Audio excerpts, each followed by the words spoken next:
Hello, welcome to Inkybay. Today we are going to show you how to change name and number font. Let's get started.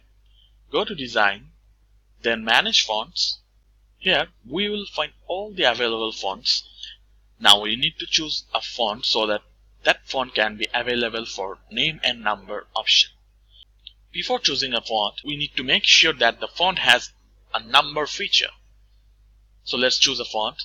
Let's say it is Strike. So let's check it on our demo product.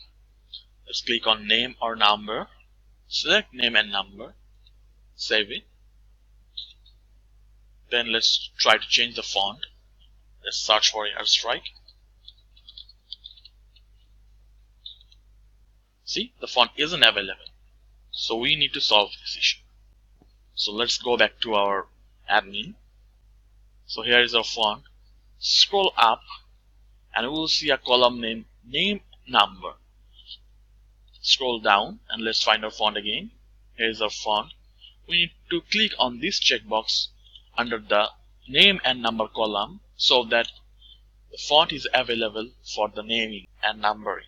So let's get back to the designer window again. Let's try changing the font. Search for Strike. Here it is. Click on it. You'll see the font has been changed. Let's try for number as well. Here it is. And we are done.